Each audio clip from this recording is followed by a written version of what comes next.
Ang kaso natin ngayon ay matagal na naging usapin sa Florida dahil sa ang biktima ay kilalang personalidad na nasa likod ng sikat na basketball team ng NBA na Memphis Grizzlies.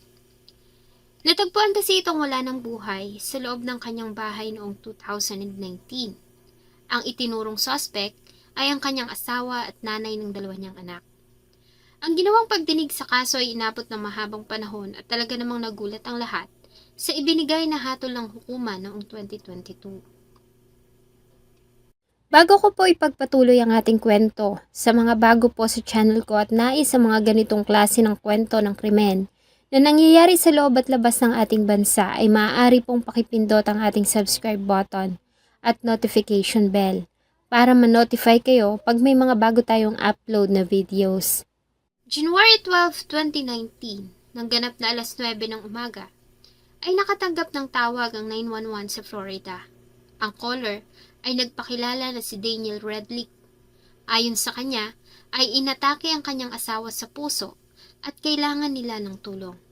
Agad namang tumugon ang emergency response, subalit nang dumating sila sa bahay ng mga Redlick, ay iba ang tagpo na sumulubong sa kanila. Pagpasok pa lamang nila sa loob ng bahay, ay sumalubong na sa kanila ang matapang na amoy ng cleaning detergent. Pagpasok sa living room, ay nadaanan nila ang isang timba na puno ng kulay pulang tubig at sa sahig ay nakahiga ang isang lalaki na naliligo sa sariling dugo, sanhi ng mga tinamong saksak sa katawan. Nakita din nila doon ang isang babae na siyang tumawag sa 911. May mga sugat ito sa pulso. Agad na nagsagawa ang paramedic ng first aid bago nila ito dinala sa ospital.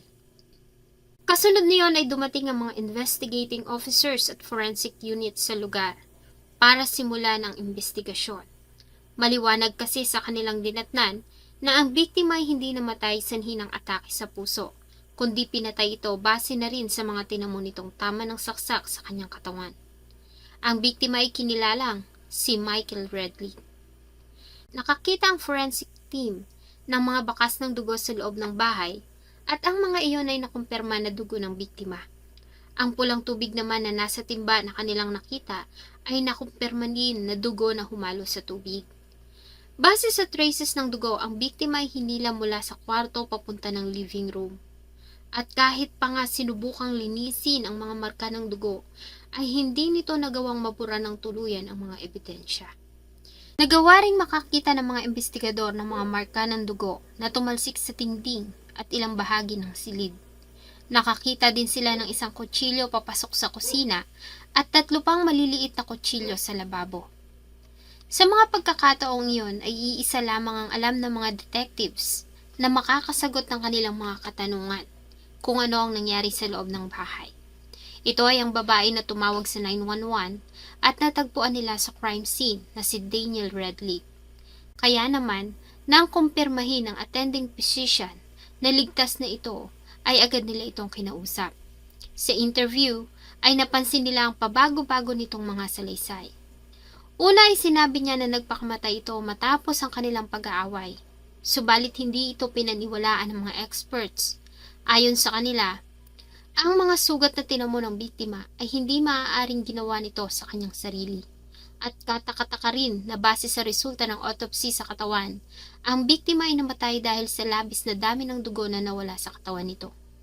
Base sa natamo nitong sugat, kung ito ay agad na naidala sa ospital at nalapatan ng unang lunas, ay maisasalba pa ang buhay ng biktima. Bukod dito, ay may hiwa din ito sa kaliwang mata.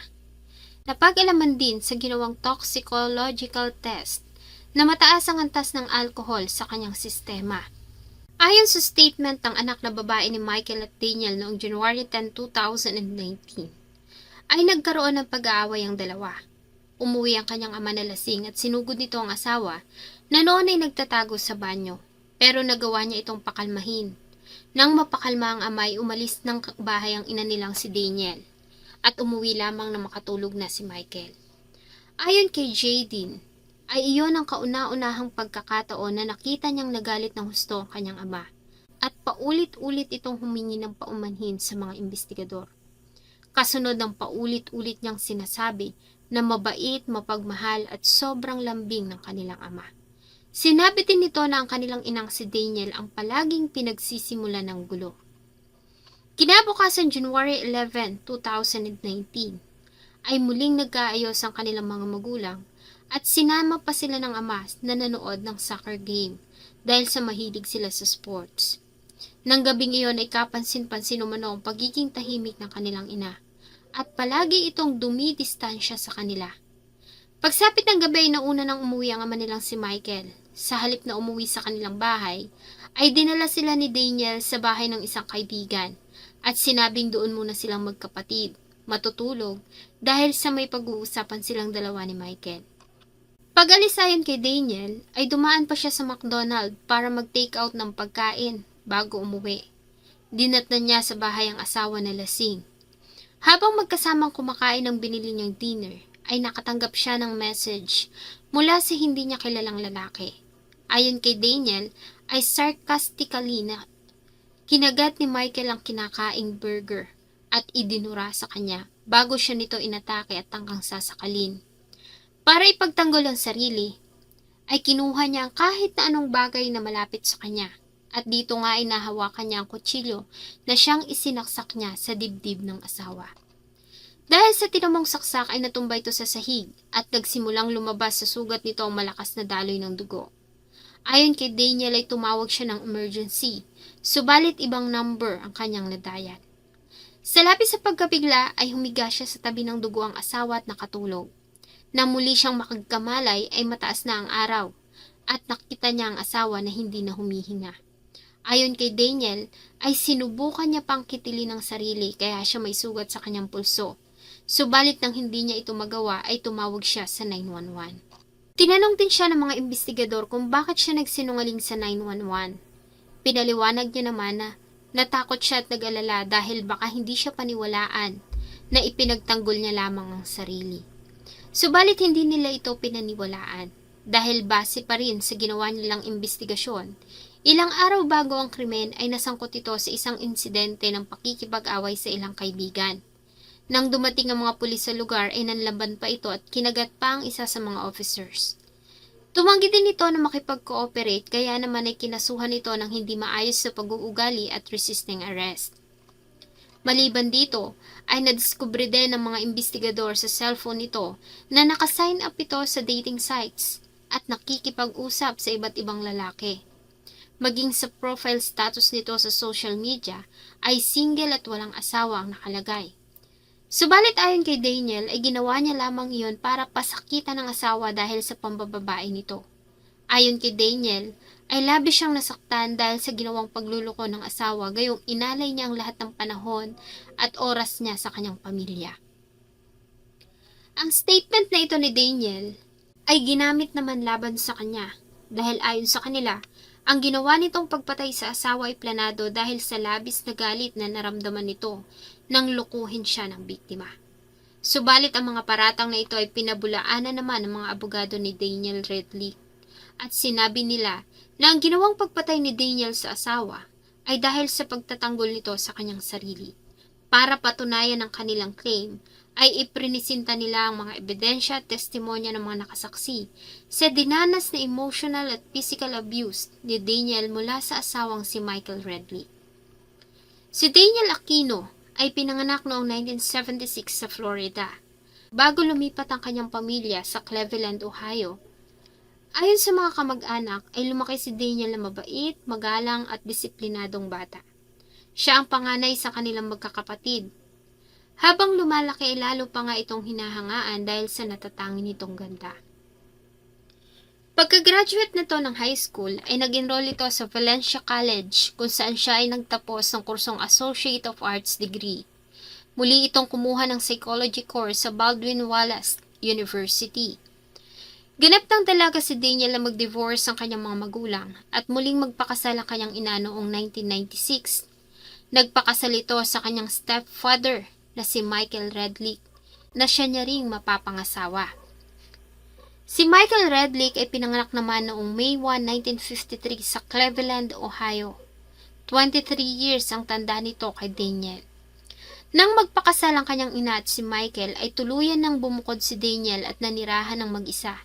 Naiwan sa pangangalaga ng kanyang ina ang mga nakababata niyang kapatid. Subalit hindi nagtagal ang pagsasama ng dalawa dahil na-diagnose ng kanyang ina na may breast cancer. Buti na lamang ay may health insurance si Michael, kaya naman nagawa nilang mapagamot ang ina. Subalit makalipas ang 2 taon, ay tuluyan na itong namaalam noong 1999. Naiwan sa pangangalaga ni Michael Redlick ang mga nakababatang kapatid ni Daniel. Dahil sa may trabaho si Michael Redlick na noon na isang professor, ay pinakiusapan niya si Daniel na tulungan siya sa pag-aalaga sa kanyang mga kapatid, na pinaunlakan naman ni Daniel. Kaya naman mula ng araw na iyon, ang 22 years old na si Daniel Aquino at ang mga nakababata niyang kapatid at ang stepfather na si Michael Redlick ay tumira sa iisang bubong. Noong una, ang kanilang relasyon ay nagsimula sa pagiging magkaibigan. Inalagaan ni Daniel ang mga kapatid sa umaga habang nagtatrabaho si Michael at pumapasok naman siya sa trabaho sa gabi.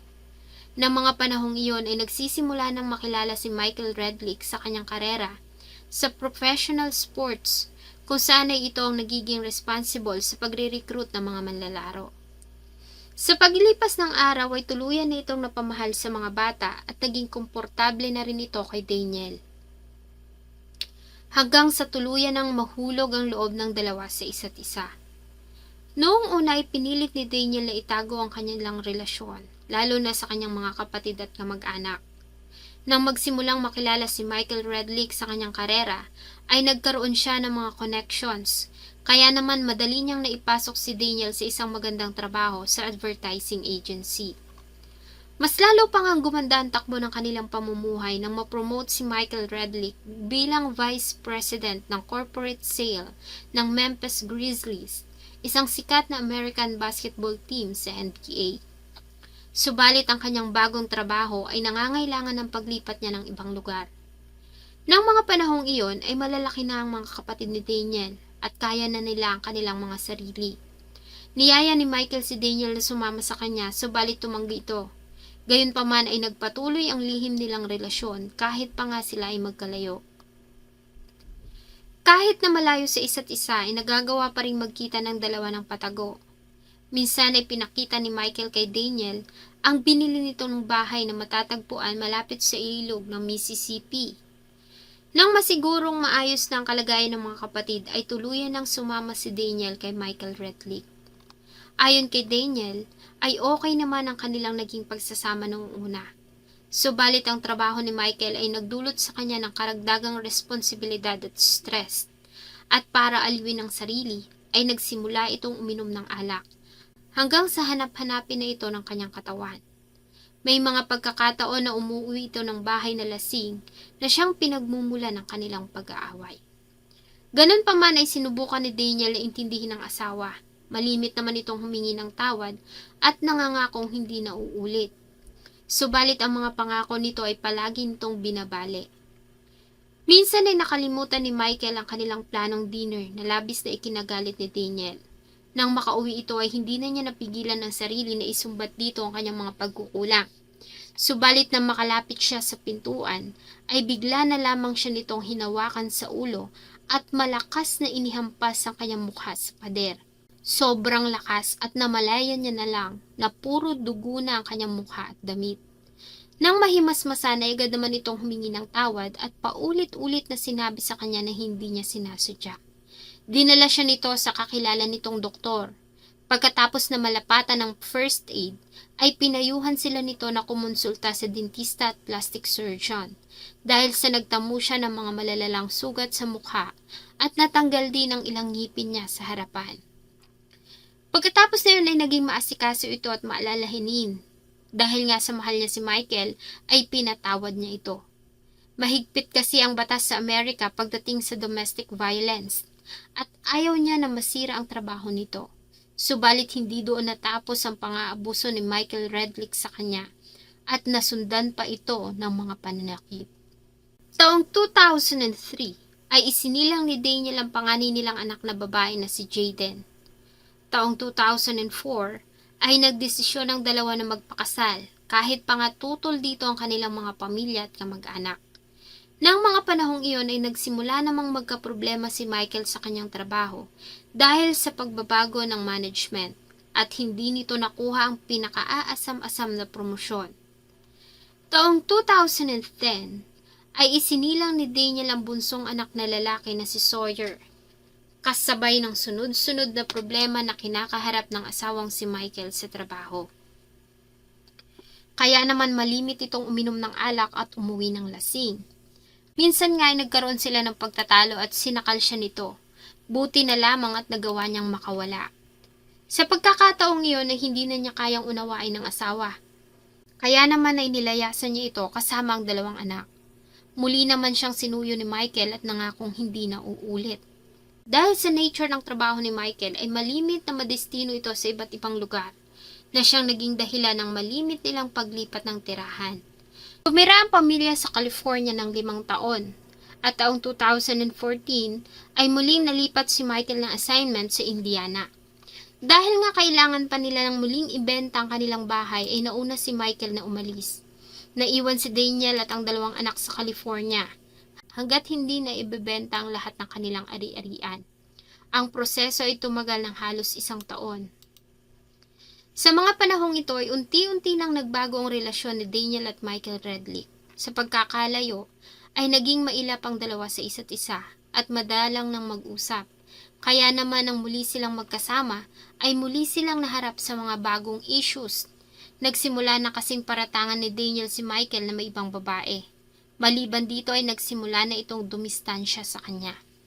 Subalit ipinaliwanag naman ni Michael sa kanya na ito ay hindi dahil sa may iba siyang babae, kundi dahil sa kanyang edad.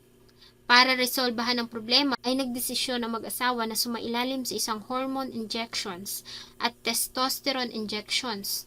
Ang nasabing proseso ay nakatulong ng malaki para muling maging aktibo si Michael physically at mentally. Gayunpaman sa kabila nito ay patuloy na naging abusado ang kanyang asawa at malimit pa rin itong uminom ng alak at manakit. Subalit ang lahat ng iyon ay kanyang tiniis sa mahabang panahon dahil sa labis niya itong mahal.